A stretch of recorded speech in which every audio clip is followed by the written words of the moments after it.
গত 30শে এপ্রিল এবছর মাধ্যমিক উচ্চ মাধ্যমিকের রেজাল্ট পাবলিশ হয়েছে। 30 তারিখ রেজাল্ট পাবলিশ হওয়ার ওই দিনই আমরা বলেছিলাম 4-5 দিনের মধ্যে আমরা মার্কশিট দিয়ে দেব। সেই কথা অনুসারে আজকের থেকেই মার্কশিট দেওয়া শুরু হয়েছে, সেটা আমরা গত শনিবারে নোটিফাইও করেছি।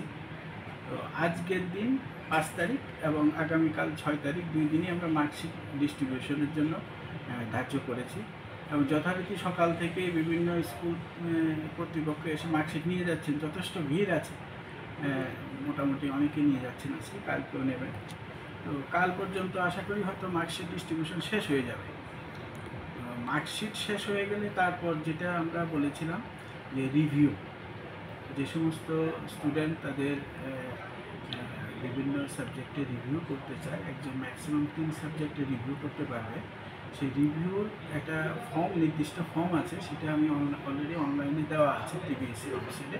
সেই ওয়েবসাইট থেকে ডাউনলোড করে ফিল আপ করে সমস্ত কাগজপত্র দিয়ে 8 তারিখের মধ্যে স্কুলে জমা দেবে। আজকে হচ্ছে 5 তারিখ, আজকে স্কুল নিয়ে যাচ্ছে, কাল স্টুডেন্ট পেয়ে যাবে মার্কশিট 6 তারিখ। 6, 7, 8 তারিখের মধ্যে স্কুলে জমা দেবে।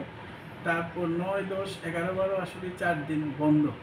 এই বন্ধ থাকাতে একটা অসুবিধা হয়েছে, স্কুল কর্তৃপক্ষ চাইলে একদিন তারা যদি স্কুলে এসে কাজটা করে হয়ে যায়, তারপর 13 তারিখ স্কুল করবে। আমি বলেছি 14 তারিখ জমা দিতে স্কুলকে। 14 তারিখ সেই সমস্ত ফিল্ড আপ রিভিউ ফর্মগুলো নিয়ে এসে মানে বোর্ডে জমা দিয়ে যাবে।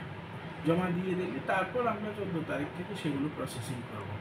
এখানে যেহেতু আপনারা এসছেন, আপনাদের মাধ্যমে আমি সমস্ত বিদ্যালয় কর্তৃপক্ষকে অনুরোধ করব তারা যেন সময়টার প্রতি লক্ষ্য রাখেন, তারিখটার প্রতি লক্ষ্য রাখেন। 14 তারিখ আমাদেরকে দিয়ে যেতে হবে আমাদের অফিসে, কারণ এগুলো প্রসেস করতেও কিছুদিন সময় লাগবে।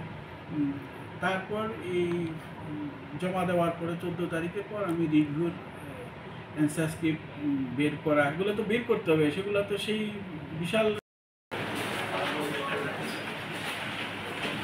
যে